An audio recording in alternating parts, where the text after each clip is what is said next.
Alors le SMICVAL, ça veut dire quoi d'abord? C'est syndicat mixte intercommunal de collecte et de valorisation. En fait, c'est une organisation de service public qui assure la collecte et le traitement des déchets ménagers pour un territoire de 200 000 habitants, 2000 km².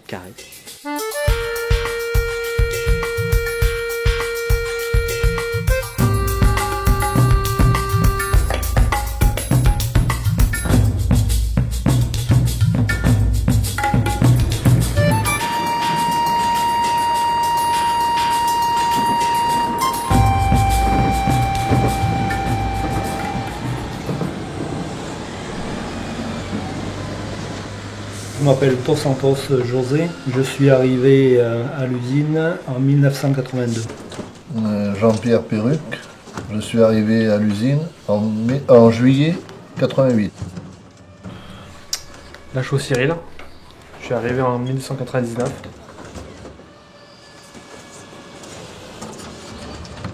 Avant, les gens ils nous disaient vous ramassez la merde, quoi. Maintenant, moins quand même. On est, disons, mieux considéré. Les gens nous regardent d'un autre œil. Au niveau propreté, j'ai l'impression, depuis qu'il y a les conteneurs, il n'y a plus l'insalubrité des rats, où on trouvait les rats dans les poubelles. Il faut reconnaître que la conteneurisation, ce qui a été mis en place par le SMICVAL, c'est un plus. Hein.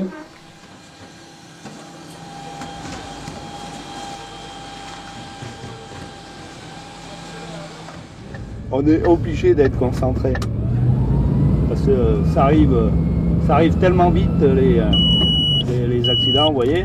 Voilà, j'en ai oublié une poubelle. Elle était cachée derrière la voiture, je ne l'ai pas vue. Donc là ils m'ont sonné. Voilà. Toujours concentré sur le travail. Et sur les deux gars derrière.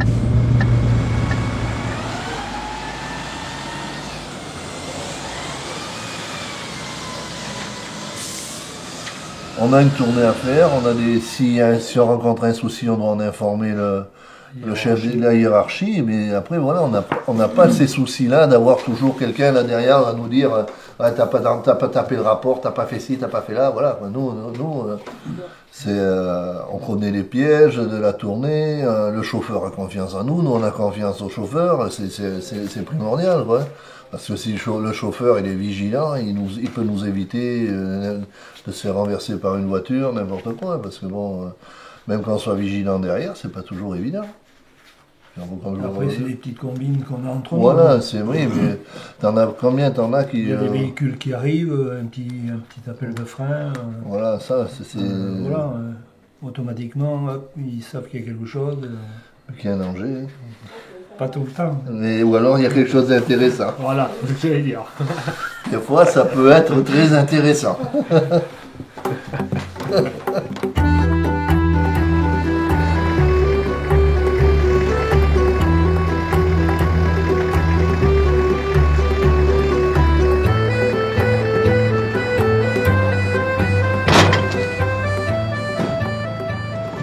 Moi, je suis ni plus ni moins agent d'accueil de déchetterie. Et avant, au début, j'ai débuté comme chauffeur, jusqu'à il y a 4 ans. Je suis tombé de 4 mètres de haut d'un caisson. Donc on a été un peu recyclé directement, quoi. Voilà.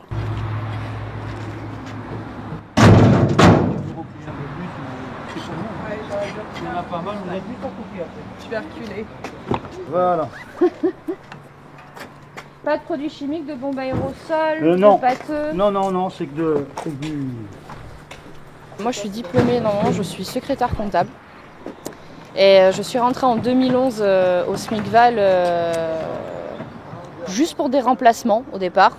Ça m'intéressait, voilà, le contact humain, le service public, voilà, puis le fait de vraiment aider, d'avoir un sens à ce qu'on fait, ça m'a vraiment plu. Donc du coup, j'ai fait les formations et dès l'instant qu'on me proposait quelque chose à faire, je disais oui. Ah, par contre, la poche, là, c'est pas top. Il va falloir la trier, la poche. Hein. Ah ouais. Ouais. Vous voyez, là, c'est des radios. Je suis quand même contente d'aller bosser, je suis en plein air, voilà. Je rencontre des gens tous les jours, on apprend de nouvelles choses tous les jours. On apprend beaucoup auprès des collègues. Donc... On est là pour s'entraider parce que malgré tout, même les jeunes, des fois, nous apprennent, nous les vieux. C'est malheureux à dire, mais il faut le dire. Ils font des formations que moi je n'avais pas suivies du tout. Donc elles savent. C'est complémentaire. Voilà, il y a beaucoup plus de trucs et qu'elles savent que nous, on ne sait pas trop, ou on tâtonne encore, nous, malgré tout. Voilà, le métier a vachement évolué. Il y a tellement de produits à trier maintenant qu'avant, on avait 3 caisses pour faire tout ça ensemble. Là, maintenant, avec les petites caisses et tout, je ne sais plus à combien on en est rendu. Bon. On apporte de la fraîcheur. Voilà. Et puis le plaisir d'avoir quelqu'un de plus joli que soi. Ah, t'es naze, toi.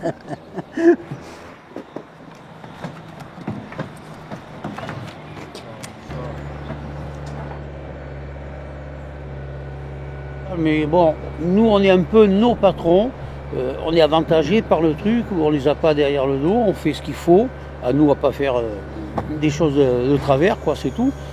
Il faut savoir gérer les imprévus. Quand on arrive sur une déchetterie, elle est braquée à 9h, donc il faut prévenir l'astreinte, il faut faire toutes les démarches qu'il faut... Appeler les gendarmes, tout ça, c'est ça le plus dur. Parce qu'on sait le soir comment on la laisse, mais au matin, quand on part de la maison, on ne sait jamais comment on va retrouver une déchetterie. Et puis on vient là rapidement. Donc gendarmerie de Guitry, on m'avait dit.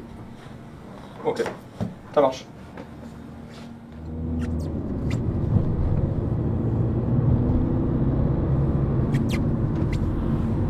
Ben là je me rends à la gendarmerie parce que par rapport à l'interpellation qu'il y a eu cette nuit.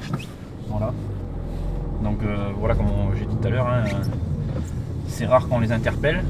Mais bon là vraiment l'équipe de nuit a mis la main carrément sur eux, ils sont allés au-devant directement les attraper.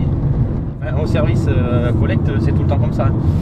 Ça arrive depuis le matin, je suis au bureau, mais le téléphone il passe pas un quart d'heure sans sonner. Et alors encore plus après 9h. Quand le standard a ouvert, alors là, c'est le portable, les agents, c'est les réclamations sur l'ordinateur, c'est on nous passe les personnes au téléphone, tout le temps. Moi ça me dérange pas quand à partir du moment où ça bouge, j'aime bien. Bon après des fois c'est vrai que c'est très stressant, mais faut aimer, voilà, faut vraiment aimer. Faut aller à droite, faut aller à gauche, faut être partout en même temps, donc il faut trouver la priorité. Vous cherchez la priorité et après par l'expérience, vous savez ce que vous devez faire ou pas.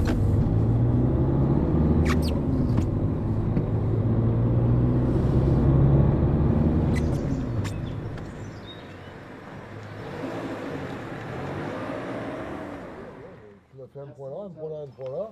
Regarde, carrefour barré, regroupement de bacs. C'est pas grave, c'est pas pour Oui. la poubelle. À la rigueur, Oui. demain, je suis De quoi? Ouais, Simon, Paul au téléphone. Oui. Les semis sont pleines. Avec Cécile de la redevance. Attends, on pas a une parce que- question concernant l'estimation d'un... Là j'ai les semis qui sont pleines, le chauffeur qui n'a pas embauché, Allez, merci. et les camions qui doivent partir et j'ai pas de camion. Voilà.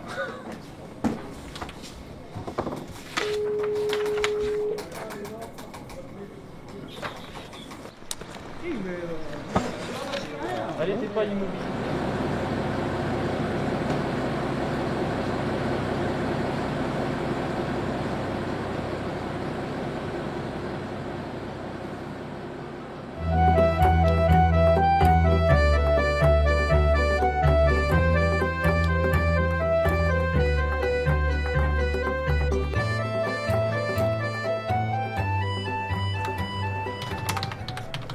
Ça se passe bien le tri, vous n'avez rencontré pas trop de difficultés?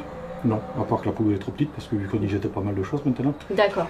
Suite au mouvement de grève, ça va, vous n'avez pas été trop impacté? Non, non, mais on avait reçu le petit papier là qui vous dit quand est-ce que vous quand est-ce qu'il repasse, donc on fait en fonction. D'accord, très Il n'y bien. a pas de souci. Très bien. Bah, écoutez, je vais changer votre conteneur. Moi, je m'appelle Laure Ducoux et je suis coordinatrice du pôle accueil. J'ai fait l'armée, après je suis partie, j'ai quitté, je suis allée dans les vignes pendant 3 ans. Après j'ai travaillé chez un transporteur, après je suis rentrée au Smigval. Et oui, ça surprend, hein? Smigval, bonjour. Oui. Je comprends tout à fait. Alors, quand il vient un jour férié, le rattrapage maintenant s'effectue systématiquement les samedis qui suivent. Oui, tout à fait.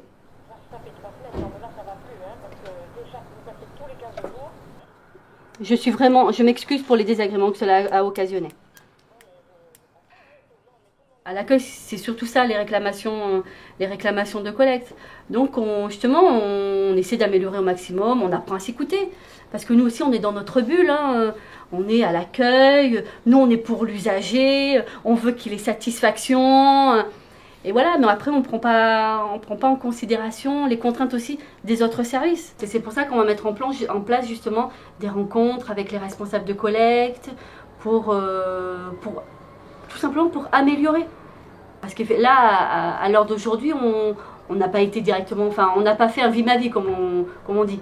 Et c'est en faisant un vie ma vie qu'effectivement, on nous prendra peut-être plus conscience de leurs contraintes et eux des nôtres, tout simplement. L'agent qui veut vraiment s'impliquer dans le SMICVAL, il peut s'impliquer, il peut progresser.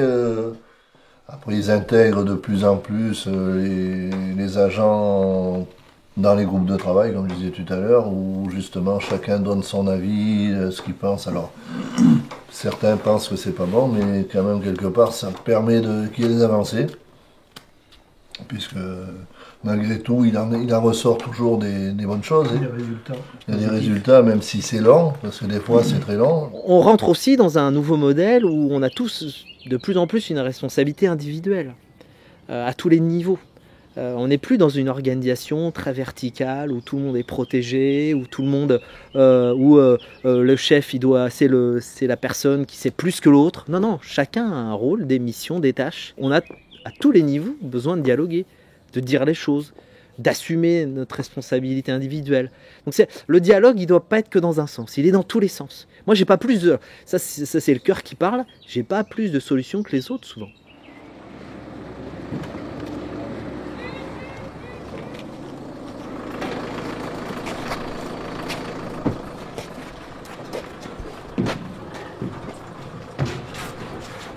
Normalement, on n'est pas censé aider, mais on le fait quand même. Parce que voilà, comme je dis, le petit papy qui arrive avec sa grosse télé, c'est pas toujours évident pour qu'il y arrive à la jeter, surtout que les bacs sont hauts.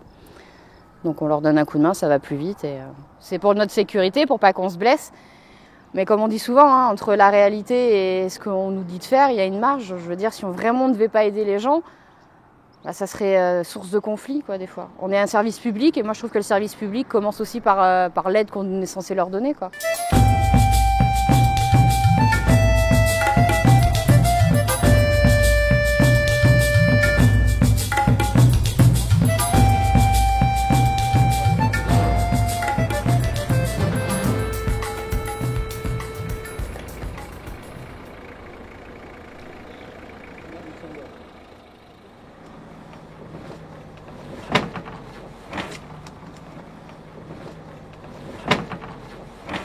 Expliquez-leur que c'est con leur truc, comme c'est pas possible. Regardez comment on est obligé de faire. Et en plus j'ai une remorque que je pourrais reculer et balayer tout directement dedans. Comme je faisais avant. Mais ils ont mis des rambardes. Et en plus trop basses. C'est un handicap général, hein. Pour tout le monde.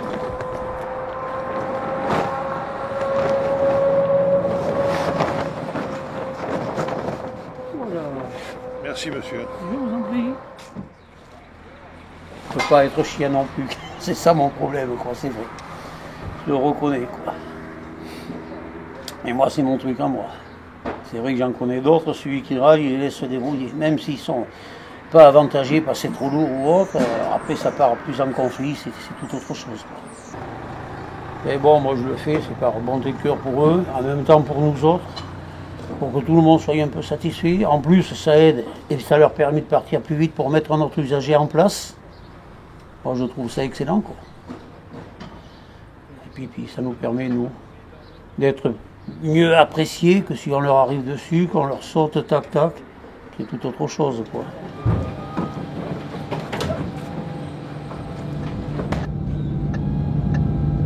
La qualité du service, elle est d'être ponctuelle, de passer régulièrement. On participe quelque part, nous, notre philosophie, à la propreté bien vider le bac, bien le remettre en place et être agréable avec l'administré, c'est les trois bases du métier, quoi. Si on ne sait pas ça, il faut changer de métier, quoi. Si on ne peut pas faire ça, c'est pas la peine. L'image de marque du SMICVAL, c'est nous. Les gens qui travaillent ont le service public et cette envie d'aider les autres chevillés au corps, quoi, hein. Et ça, c'est plutôt pas quelque chose forcément de rare, mais quelque chose de très important et qui donne du sens au travail, qui permet d'ailleurs aussi d'accepter le travail tous les jours aussi, hein. C'est plus sympa d'arriver au boulot quand il y a du sens que quand il n'y en a pas. Non, c'est comme ça. C'est comme ça. Elle est fondue, regarde. D'accord, très bien. Écoutez, très bien. Je vais vous changer votre conteneur. Voilà. Je vais avoir besoin de votre justificatif de domicile, s'il vous plaît. Oui, madame, oui. Dans les... Vous n'en avez pas? 600. Non, 600. Vous avez votre carte d'accent déchetterie? Ah non, non. Alors, venez avec moi, c'est pas grave, venez avec moi. Parce que je vais avoir quelques questions à vous poser. Ah bon? Pour voir si tout d'abord, j'ai une fiche dans mon logiciel. Ah bon? D'accord, on va vérifier ensemble vos coordonnées téléphoniques. Et je vais voir si vous avez votre carte d'accent déchetterie. Ah ouais. Vous en avez une ou pas? Mais non, on n'en a pas. Non. Alors je vais regarder. Vous n'allez jamais en déchetterie?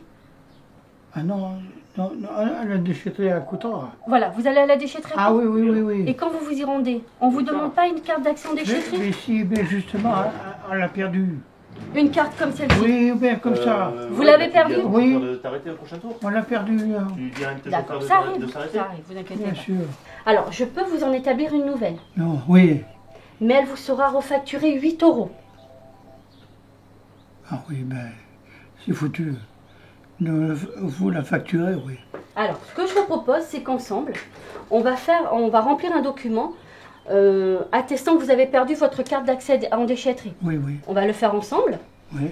Vous allez me le signer et je vais vous établir votre nouvelle carte. Voilà. Je vais vous changer votre poubelle et en même temps, je vais vous remettre votre nouvelle carte. Et voilà. Et des fois, peut-être dans notre façon de parler, on peut être maladroit aussi. Nous, on maîtrise notre sujet, donc on sait de quoi on parle. Des fois, le vocabulaire qu'on utilise, il est pas forcément adapté aux personnes que l'on reçoit.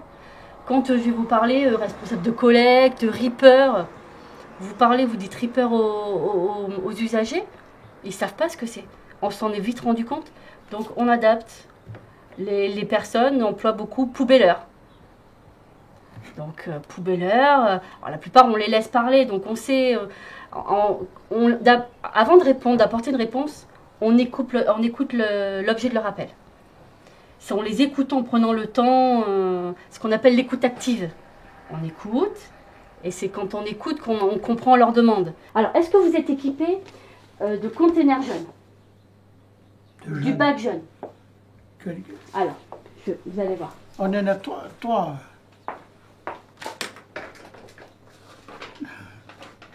Voilà. Normalement. Alors, normalement, vous devez avoir à disposition. Oui. Donc, cette fameuse poubelle que vous venez de me retourner parce qu'elle est abîmée.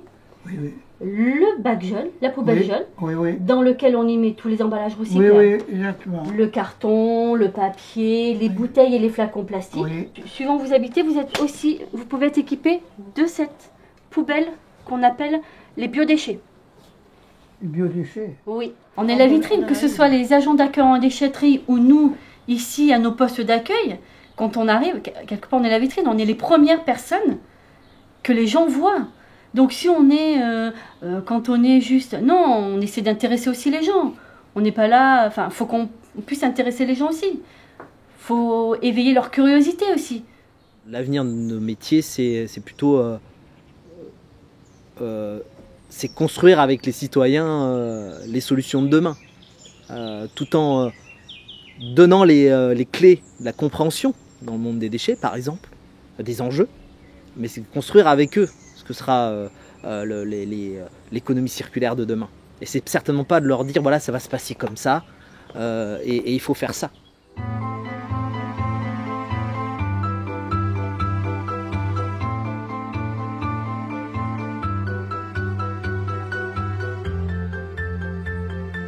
Donc ce jardin en fait avait été créé à l'initiative de Guylaine Laroche, donc ma collègue qui est sur la mission biodiversité.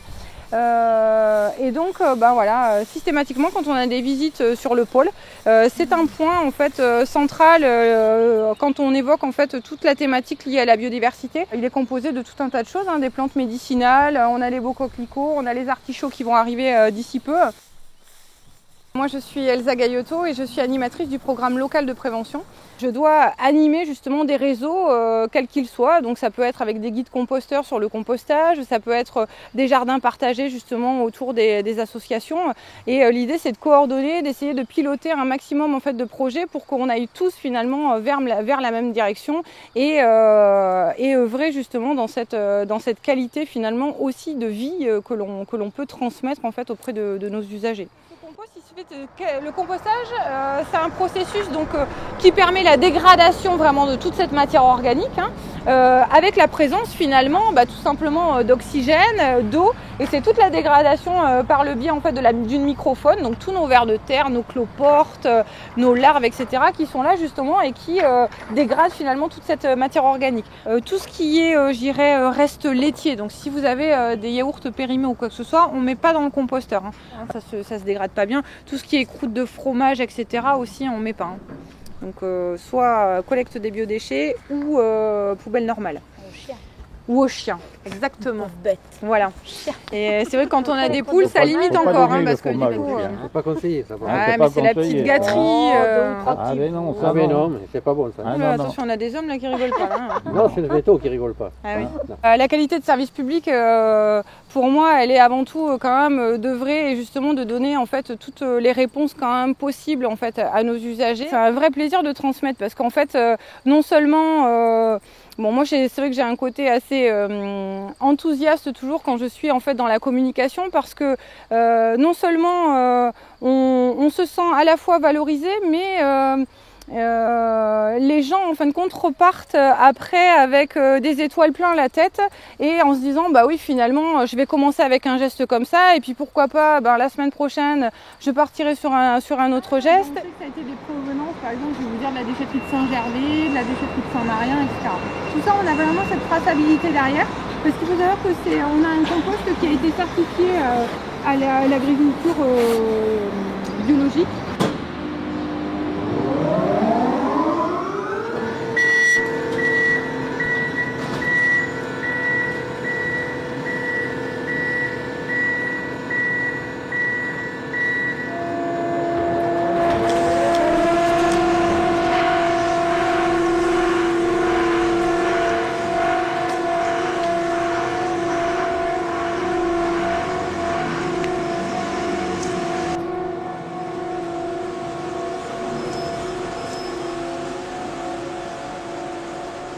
Moi, j'arrive des travaux publics où j'ai évolué en tant que simple manœuvre, à chef d'équipe, conducteur d'engin.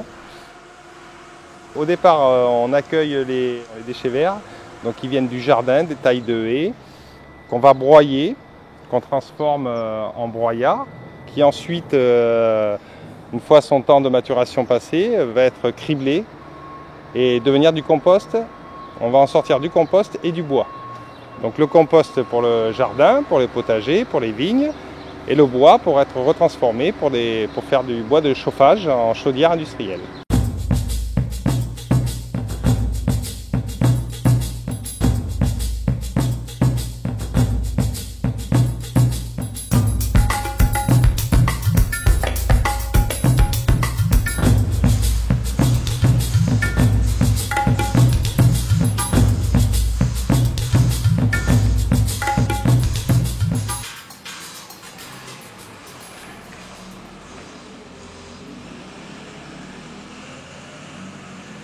Enfin, moi, je sors d'un métier, on va dire, de grand routier. J'étais routier international avant d'arriver là.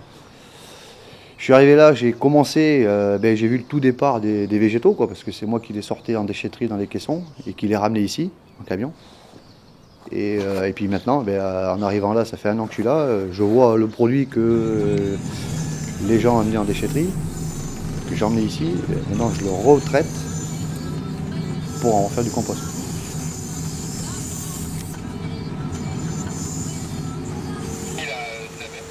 On voit qu'on recycle tout à 100% un déchet et qui est en plus utile derrière et rentable en plus. Donc oui, c'est valorisant quand on voit le début de la chaîne et puis la fin, quand on voit notre compost quand il est joli, quand on a un retour des clients qui sont contents parce que le compost il est bien, mes rosiers ils ont bien poussé, mes légumes sont super, c'est valorisant, on est content, on voit qu'on ne travaille pas pour rien et puis que c'est utile pour tout le monde. On est plus micro-entreprise, on va dire, plus à l'écart que on n'a pas... les rippers, les chauffeurs ne connaissent pas notre métier. Ils connaissent pas notre métier. Là, ils voient quoi? Ils voient un tas de déchets verts, un tas de végétaux, ils voient un tas de broyats. Et après, qu'est-ce qu'on en fait? Et d'un autre côté, si on ne s'intéresse pas, nous non plus, au traitement des poches jaunes qu'ils ont, le propre et sec, on ne sait pas ce qu'on en fait, on ne sait pas ce qu'eux en font.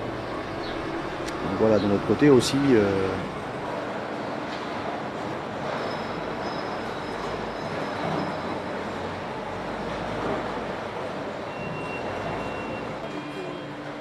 Je m'appelle Samuel Hervé, je suis responsable du centre de tri du SMICVAL.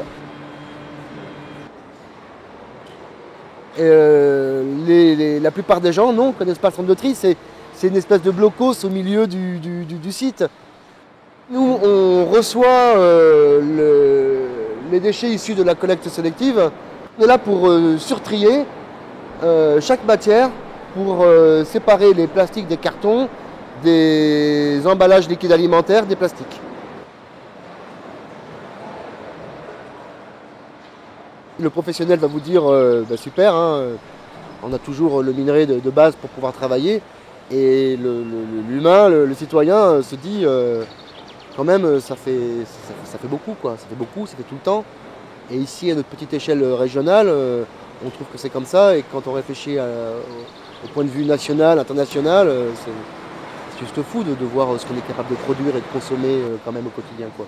Et j'ai aussi une place de consommateur et quand je consomme, je me pose aussi la question quelquefois.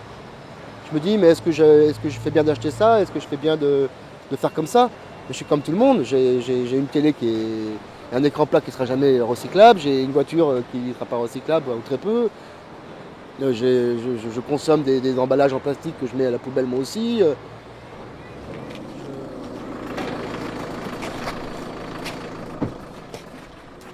Là, quand il y a eu l'autre changement des deux noms, les gens étaient complètement perdus. Ils revenaient avec tout leur flux, mais où on le met? Il n'y a pas de tout venant, il n'y a pas de...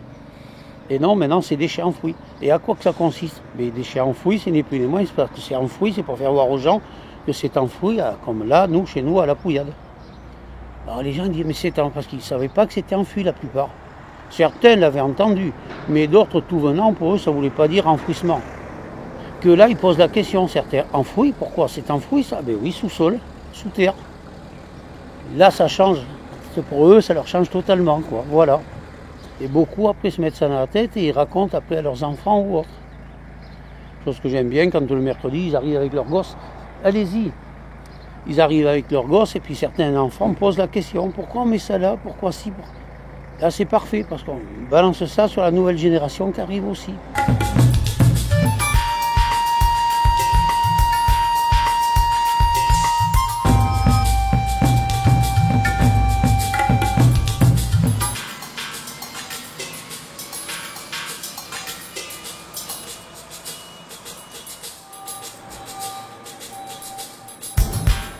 Plus on ramassera de déchets, je pense que plus la terre sera propre et qu'il y ait de moins en moins de déchets, ce serait très bien aussi.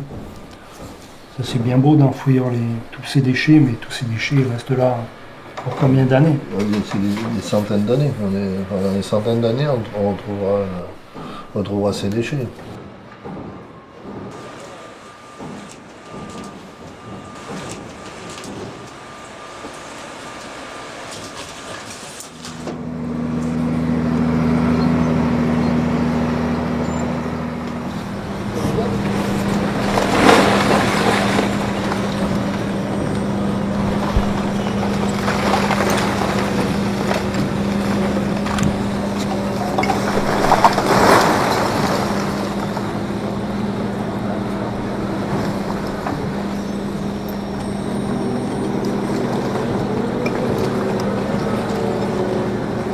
les chiffres finissent par plus avoir de valeur. On parle de millions de tonnes enfouies. J'arrive pas à me faire une idée vraiment précise de ce que ça veut dire, quoi. Voilà, et donc ça me fait toujours un drôle d'effet de voir la danse des oiseaux et de voir la danse des pelleteuses là. Vraiment, ça fait toujours un drôle d'effet, je trouve. Quand il sera plein, ce que tu vois derrière moi là, ça un jour ce sera rempli 20 mètres au-dessus, ce sera rempli de déchets. Mais t'imagines combien il va falloir consommer pour pouvoir le remplir? Bah dis-toi que dans 3 ans il sera rempli ce truc là. Et jusqu'où on est condamné, quoi, à voir cet amas de déchets quotidien nous arriver, quoi. Alors une fois le casier rempli, en fait en haut on va le recouvrir de sable et après on va mettre 1 mètre d'argile. Comme ça fait une cocotte minute étanche. Et donc là on va aller soutirer le biogaz au fur et à mesure de sa production et le transformer en électricité et en chaleur. Donc sur l'année dernière, en 2015, nous avons produit 54 000 MW d'électricité, donc qui représente un équivalent habitant et 45 000 équivalents habitants. C'est une évolution technologique, donc on fait passer en fait le milieu du déchet dans une autre dimension, dans une dimension industrielle, et c'est ça qui est intéressant. Et on va utiliser 16 000 MW d'énergie thermique pour chauffer 4 hectares de serre. Donc là, ils vont produire 2600 tonnes de tomates en une année. Alors ça va être vendu dans un périmètre de 200 km. La station logistique a été créée à Carbon Blanc par l'entreprise Satar qui va en fait au niveau logistique traiter et redistribuer 60 000 tonnes de tomates.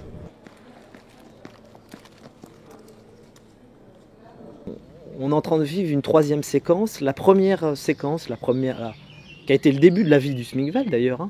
70, fin des années 70, 80, 90, la grande période de la gestion de la salubrité. C'est-à-dire débarrasser les déchets du territoire, faire en sorte que l'Isaju ne soit plus encombré par des déchets. Puis après on a basculé un peu, on a un tuilage, hein, début des années 90 jusqu'à encore aujourd'hui, et au recyclage. C'est-à-dire le déchet ça devient une ressource quelque part. On le recycle, mais quelque part on intervient sur un morceau, hein, voilà, de la vie du déchet. Et puis là on bascule dans une 3e séquence, c'est le déchet, on veut qu'il soit de moins en moins produit, on veut qu'il soit de plus en plus recyclé et qu'il ait une vraie utilité sur le territoire, quoi. Voilà, ça c'est l'économie circulaire, c'est un nouveau monde. Je me dis que les gens qui sont sur le syndicat du SMICVAL ont beaucoup de chance. Beaucoup de chance parce qu'il y a une vraie volonté politique de faire avancer les choses, d'aller au fond des choses, d'aller chercher des niches à droite à gauche pour aller récupérer tel type de déchets, d'essayer d'aller plus loin, d'essayer de communiquer plus, d'essayer de faire en sorte que tous les gens soient concernés, de faire de l'éducation au tri aux enfants, de l'éducation à l'environnement. Mais moi je trouve ça juste extraordinaire. Puis en espérant que ça continue à se développer, puis qu'on laisse une planète plus propre pour nos enfants.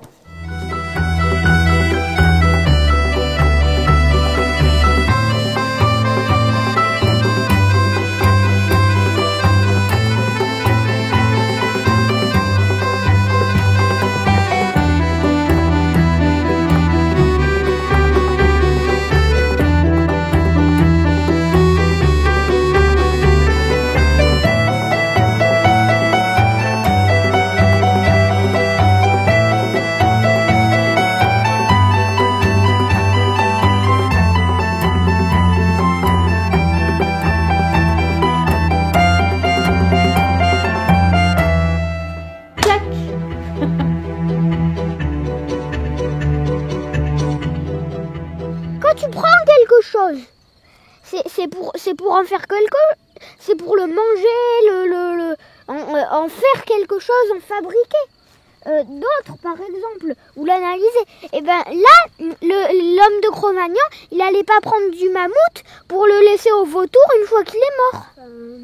Quand la Terre sera complètement bousillée et qu'on ne pourra plus l'habiter, ce sera très compliqué de se transférer sur une autre planète, ou sinon, tout simplement, on va mourir sur la Terre comme je sais pas moi, des huîtres dans leur coquille qui ne peuvent plus sortir pour se nourrir. Justement, enfin voilà, Il ne faut pas prévoir sur le moment quand on a tous les matériaux devant nous pour construire la maison, mais prévoir pour après.